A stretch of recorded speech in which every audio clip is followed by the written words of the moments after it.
구약성경 사무엘상 구약성경 434쪽 사무엘상 16장 6절로 13절 말씀을 제가 받들어 읽겠습니다. 그들이 오매 사무엘이 엘리압을 보고 마음에 이르기를 여호와의 기름 부으실 자가 과연 주님 앞에 있도다 하였더니 여호와께서 사무엘에게 이르시되 그의 용모와 키를 보지 말라. 내가 이미 그를 버렸노라. 내가 보는 것은 사람과 같지 아니하니 사람은 외모를 보거니와 나 여호와는 중심을 보느니라 하시더라.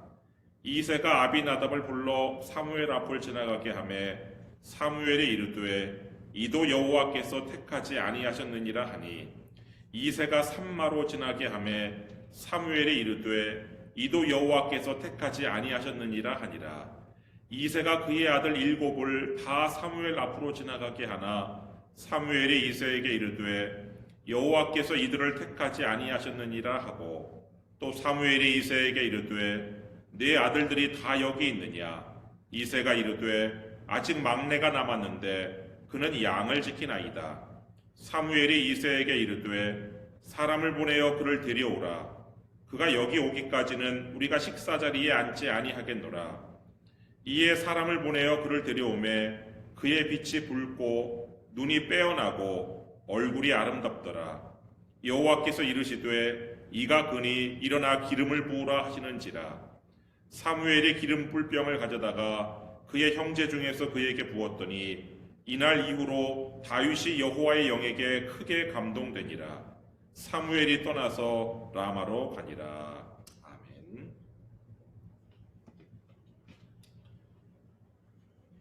미국의 유명한 설교자인 존 파이퍼 목사님은 두려움의 뿌리, 교만이라는 설교에서 사람에 대한 두려움을 교만의 징표라고 말하였습니다.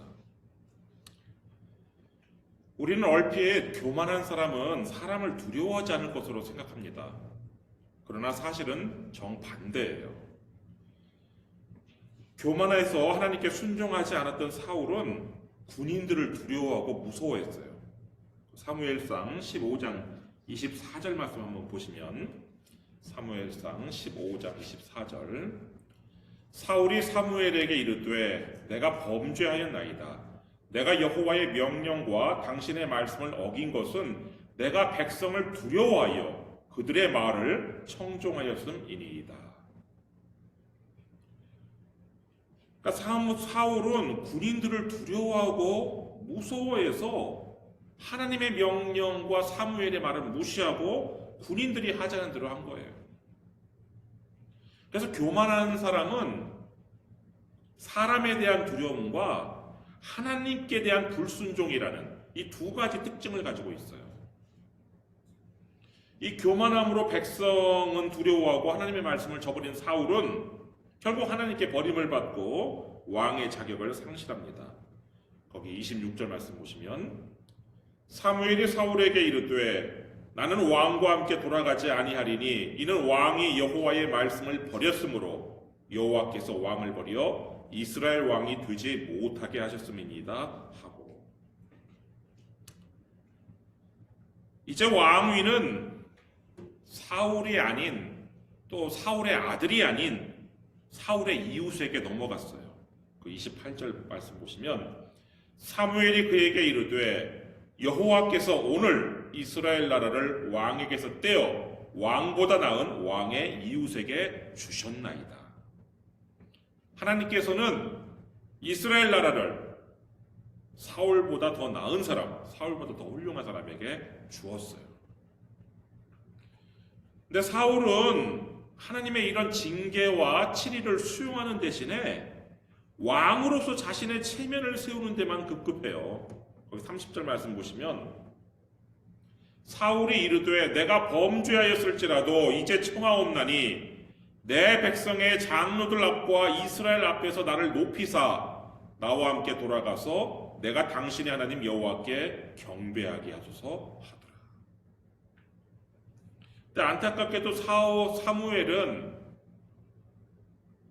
사울을 따라가는 실수를 해요. 31절 말씀 보시면 이에 사무엘이 돌이켜 사울을 따라가매 사울이 여호와께 경배하니라. 이로써 사무엘이 사울을 지지하는 모양새가 되었어요. 그리고 사울의 통치는 계속되었어요. 길갈에서 라마로 돌아온 이 사무엘은 자신이 기름 부어 세운 사울이 교만하게 변질된 것에 대한 슬픔 때문에 그냥 집에만 집거했어요. 그런 사무엘을 보다 못해 하나님께서 새로운 미션을 주시고 이 사무엘의 그 슬픈 눈길을 현재가 아닌 미래, 희망찬 미래로 돌리게 하시는데, 사무엘상 16장 1절 말씀 보시면 여호와께서 사무엘에게 이르시되 내가 이미 사울을 버려 이스라엘 왕이 되지 못하게 하였거늘 내가 그를 위하여 언제까지 슬퍼하겠느냐. 너는 뿔에 기름을 채워 가지고 가라. 내가 너를 베들레헴 사람 이새에게로 보내리니 이는 내가 그의 아들 중에서 한 왕을 보았느니라 하시는지라. 근데 사무엘이 하나님께 이의를 제기해요. 한 번도 사실 하나님께 이의를 제기하지 않았던 이 사무엘이 이번에는 이의를 제기하는데 2절 말씀 보시면 사무엘이 이르되 내가 어찌 갈 수 있으리이까. 사울이 들으면 나를 죽이리이다 하니 여호와께서 이르시되 너는 암송아지를 끌고 가서 말하기를 내가 여호와께 제사를 드리러 왔다 하고. 지금 2절을 통해서 이 사무엘이 하나님께 이의를 제기하는 것을 통해서 이제 사울은 자신의 자리를 보존하기 위해서라면 하나님의 종까지도 죽일 수 있는 존재로 타락했음을 알 수가 있어요. 실제로 사울은 나중에 다윗과 접촉했다는 이유만으로 제사장들을 죽여요. 사무엘상 22장 17절 말씀 보시면 왕이 좌우의 호위병에게 이르되 돌아가서 여호와의 제사장들을 죽이라. 그들도 다윗과 합력하였고 또 그들이 다윗이 도망한 것을 알고도 내게 알리지 아니하였음이니라 하나 왕의 신하들이 손을 들어 여호와의 제사장들 죽이기를 싫어한지라. 호위병들에게 제사장들을 싹 다 죽이라는 명령을 내렸어요. 그런데 이 호위병들이 하나님의 종들에게 감히 손을 대지 못하니까 이제 이스라엘 사람이 아닌 에돔 사람 도액을 시켜서 죽이는데, 사무엘상 22장 18절 왕이 도액에게 이르되 너는 돌아가서 제사장들을 죽이라 하매 에돔 사람 도액이 돌아가서 제사장들을 쳐서 그날에 세마포 에봇 입은 자 85명을 죽였고, 제사장 85명을 사울이 죽였어요. 제사장만 죽인 것이 아니라 제사장의 무수한 가족까지 진멸을 하는데, 사무엘상 22장 19절 제사장들의 성읍 노베 남녀와 아이들과 젖 먹는 자들과 소와 나귀와 양을 칼로 쳤더라. 사울은 진멸하라는 아말렉은 진멸하지 않고 무고한 제사장을 진멸하는 자신의 자리를 지키기 위해서 이런 존재로 타락했어요. 그래서 만약 사무엘이 지금 새로운 왕을 세우기 위해서 기름 부으러 베들레헴 이새에게 가면 사무엘은 물론이고 이새의 가족, 나아가 아마 베들레헴 성까지도 진멸당할 수 있는 그런 상황이었기 때문에 사무엘은 하나님께 이의를 제기한 거예요. 하나님께서는 사무엘의 이런 이의에 대해서 해결책을 주시는데, 3절, 오늘 본문 3절 말씀 보시면 이새를 제사에 청하라. 내가 네게 행할 일을 가르치리니 내가 네게 알게 하는 자에게 나를 위하여 기름을 부을지니라. 이새에게로 가서 나를 위하여 기름을 부으라는 거예요. 여기서 하나님을 위하여 기름을 붓는다는 것은 왕이 될 사람에게 기름을 붓는다는 뜻이 아니라 하나님의 종인 제사장이나 선지자가 될 사람을 위해서, 그런 제사장이나 선지자를 세우기 위해서 기름을 부으라는 거예요. 그래서 공동 번역에서는 이 3절을 이렇게 번역을 했는데, 이새를 제사에 초청하여라. 그러면 네가 할 일을 내가 알려주리라. 너는 내가 지적하여 일러주는 자에게 기름을 부어 그를 성별시켜 나에게 바쳐라 하고 이르셨다. 그러니까 왕이 될 사람에게 기름 부으러 가는 것이 아니라 선지자가 될 사람. 이새는 지금 유다 지파니까 레위 지파라면 제사장이 될 사람이겠지만, 지금 이 이새의 아들들은 유다 지파니까 제사장은 되지 못하고 선지자가 될 사람에게 기름 부으러 가라는 거예요. 엘리사가 나중에 엘리야의 뒤를 이은 것처럼 지금 늙은 사무엘의 뒤를 이어서 선지자가 될 사람에게 기름을 부으러 가는 것처럼 하면 사울의 의심을 피할 수 있다는 거예요. 그래서 사무엘은 하나님께서 가르쳐 주신 이 지혜대로 암송아지를 끌고 라마에서 베들레헴까지 갔어요. 사무엘이 베들레헴에 왔다는 소식이 들리니까 이 베들레헴의 장로들이 아주 그냥 깜짝 놀라면서 영접을 하는데, 4절 말씀 보시면 사무엘이 여호와의 말씀대로 행하여 베들레헴의 이름에 성읍 장로들이 떨며 그를 영접하여 이르되 평강을 위하여 오시나이까. 지금 베들레헴 장로들은요, 괜히 사무엘과 엮였다가는, 지금 사무엘은 사울의 이렇게 주시 대상이란 말이에요. 사무엘이 누구에게 기름 부어가지고 나를 밀어내고 왕이 되게 하지는 않나. 지금 이런 주의 대상인데, 괜히 사무엘과 엮였다가 역적으로 몰려가지고 죽지는 않을까 걱정하면서 떨면서 지금 사무엘을 맞이한 거란 말이에요. 그래서 사무엘은 제사하러 왔다고 말하면서 이 장로들을 안심시켜요. 5절 말씀 보시면 이르되 평강을 위함이니라. 내가 여호와께 제사하러 왔으니 스스로 성결하게 하고 와서 나와 함께 제사하자 하고 이새와 그의 아들들을 성결하게 하고 제사에 청하니라. 사무엘은 장로들에게 여러분 걱정하지 마십시오. 여러분들이 생각하는 그런 것 때문에 온 거 아닙니다. 실제로는 그런 것 때문에 왔죠. 그렇지만 지금 겉으로는 왕이 아닌 지금 선지자에게 기름 부러 온 것이 온 형식이었기 때문에 장로들에게 그렇게 안심시켜요. 그리고 여러분들 몸을 성결하게 한 다음에 제사에 함께 제사합시다. 이렇게 몸을 성결하게 할 것을 요구했어요. 그리고 이새와 그의 아들들도 제사에 초청하는데, 이 이새와 그의 아들들은 이 사무엘이 직접 성결하게 했어요. 그러니까 사무엘이 이새와 그의 아들들을 직접 물로 씻겼다는 거예요.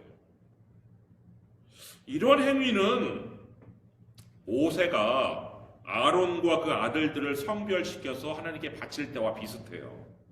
그때에도 모세가 직접 아론과 그 아들들을 씻겼는데, 레위기 8장 6절 말씀 보시면 모세가 아론과 그의 아들들을 데려다가 물로 그들을 씻기고, 그런 다음에 이제 그 아론과 그 아들들에게 기름을 부어서 제사장이 되게 이렇게 했단 말이에요. 지금 사무엘은 지금 이새와 그의 아들들을 직접 씻기고 그 중에 한 명에게 기름을 부어서 이제 선지자로 세우겠다라고 지금 얘기하면서 제사에 초청한 거예요.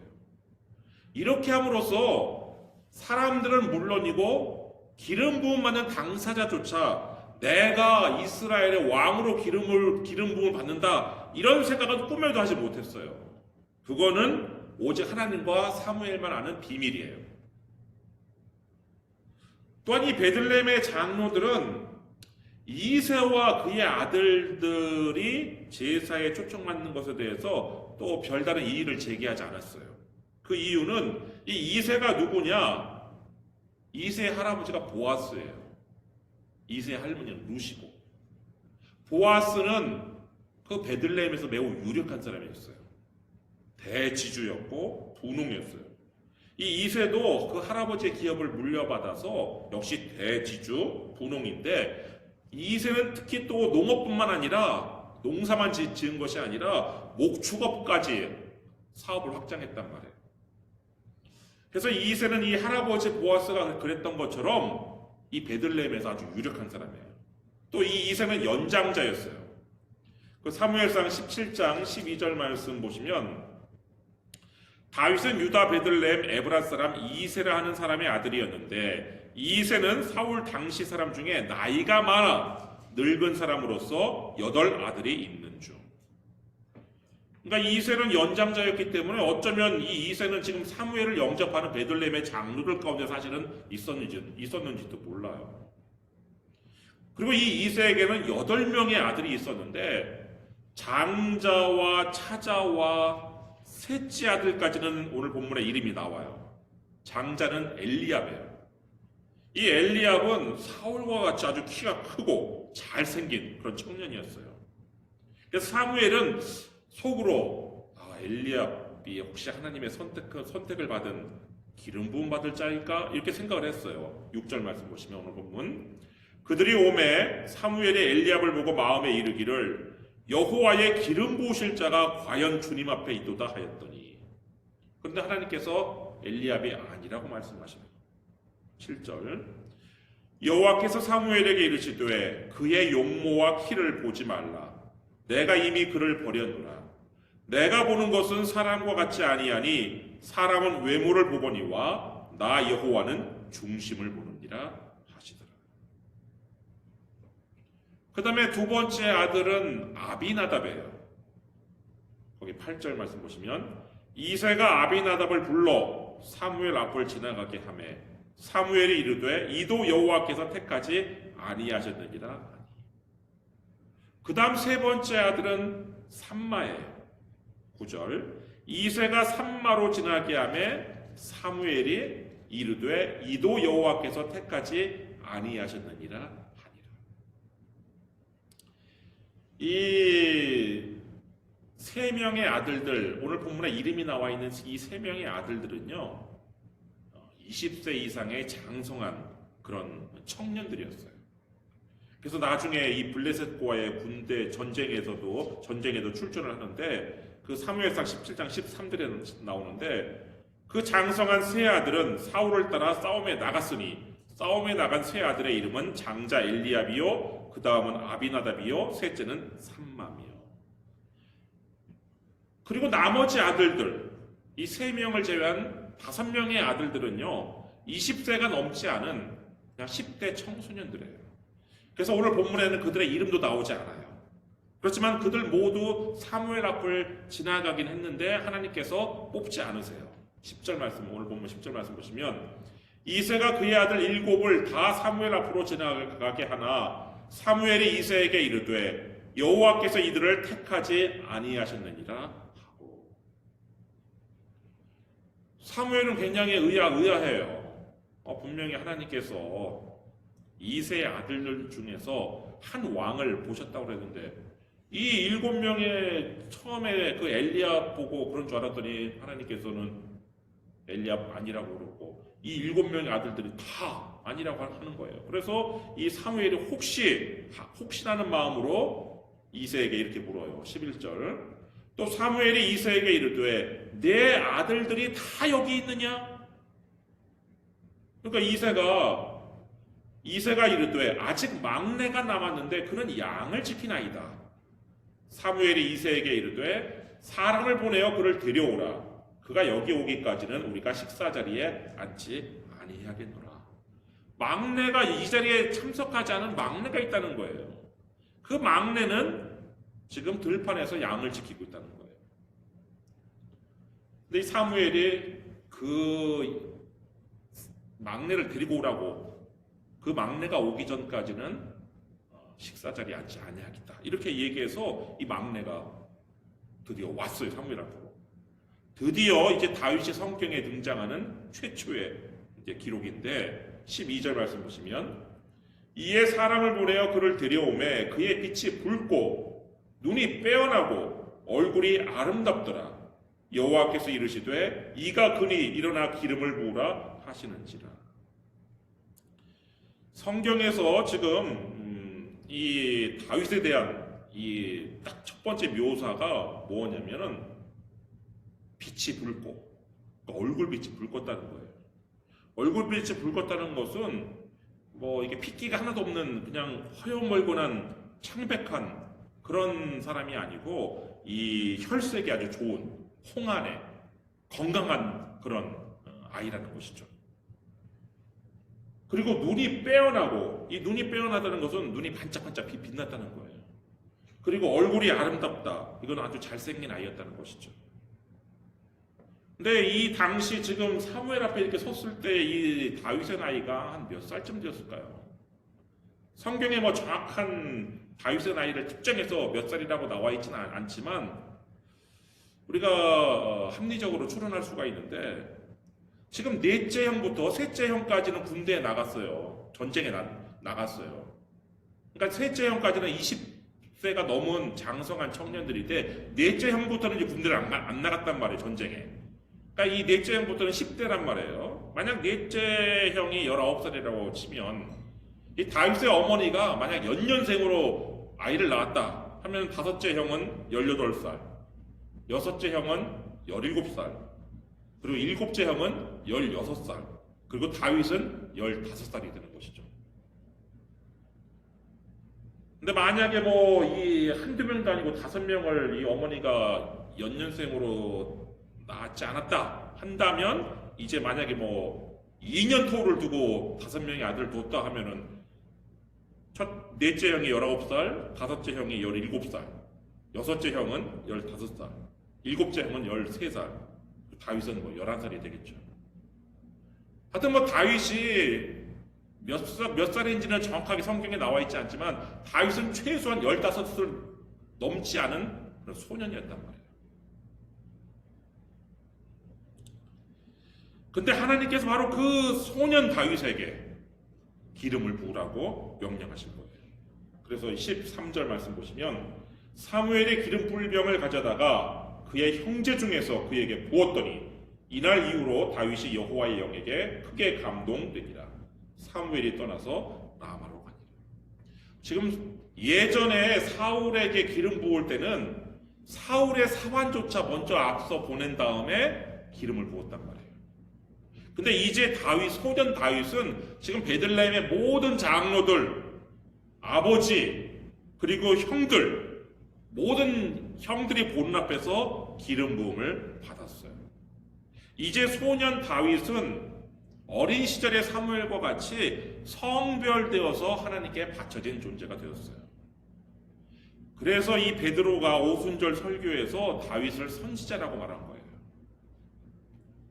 사도행전 2장 29절 30절 말씀 보시면, 형제들아, 내가 조상 다윗에 대하여 담대히 말할 수 있노니 다윗이 죽어 장사되어 그 묘가 오늘까지 우리 중에 있도다. 그는 선지자라. 하나님이 이미 맹세하사 그 자손 중에서 한 사람을 그 위에 앉게 하리라 하심을 알고. 그래서 이 베드로의 오순절 설교에서 다윗은 왕으로 나오는 것이 아니라 선지자로 나와요. 또 다윗은 선지자가 입는 세마포 에봇을 입을 수 있었는데, 사무엘하 6장 14절 말씀 보시면 다윗이 여호와 앞에서 힘을 다하여 춤을 추는데 그때 다윗이 배 에봇을 입었더라. 이 배 에봇이라는 게 세마포 에봇인데, 사무엘이 세마포 에봇을 입고 하나님을 섬겼던 것처럼 다윗도 세마포 에봇을 입고 하나님을 찬양했어요. 그러니까 소년 다윗이 이 베들레헴에서 기름을 받은 것은, 하나님과 사무엘은 왕으로 기름 부었지만 모든 다윗 본인을 포함해서 모든 사람들이 볼 때는 그냥 선지자로 성별되어 하나님께 바쳐진 것이란 말이에요. 그래서 나중에 다윗이 왕이 될 때 기름 부음을 따로 받는 거예요. 사무엘하 5장 3절 말씀 보시면, 이에 이스라엘 모든 장로가 헤브론에 이르러 왕에게 나아오매 다윗 왕이 헤브론에서 여호와 앞에 그들과 언약을 맺음에 그들이 다윗에게 기름을 부어 이스라엘 왕으로 삼으니라.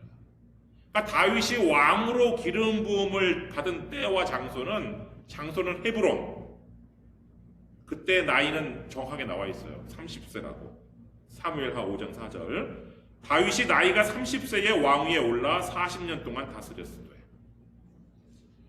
그러니까 여러분들은 10대 소년 다윗이 베들레헴에서 기름 부음을 받은 것과 30세의 다윗이 헤브론에서 기름 부음 받은 것을 구별할 수 있어야 되는 거예요. 다윗은 최초로 왕과 선지자로 기름 부음 받은 그런 사람이 된 거예요. 네, 여러분, 하나님께서는 도대체 근데 다윗의 무엇을 보시고 다윗에게 기름을 부으셨을까요? 오늘 7절 말씀 다시 한번 보시면요. 오늘 본문 7절 말씀. 여호와께서 사무엘에게 이르시되 그의 용모와 키를 보지 말라. 내가 이미 그를 버렸노라. 내가 보는 것은 사람과 같지 아니하니 사람은 외모를 보거니와 나 여호와는 중심을 보느니라 하시더라. 그러니까 하나님께서는요, 사람의 중심을 보시고 판단하시기 때문에 다윗의 소년 다윗의 중심을 보시고 이 다윗을 선택하셨단 말이에요. 다윗은 비록 소년이었지만 다윗의 마음속에는 무엇이 있었느냐? 하나님을 향한 사랑과 열정이 있었어요. 하나님을 향한 열정이 있었기 때문에 눈이 반짝반짝 빛났던 거예요. 눈이 반짝반짝 빛나지 않는 이유가 뭐예요? 속에 열정이 없기 때문에 그런 거예요. 속에 열정이 있었던 이 다윗은 눈이 반짝반짝 빛났단 말이에요. 여러분, 여러분의 중심에는 무엇이 있습니까? 하나님을 향한 사랑과 열정이 여러분 가슴에 있기를 주님의 이름으로 축원합니다. 기도하겠습니다.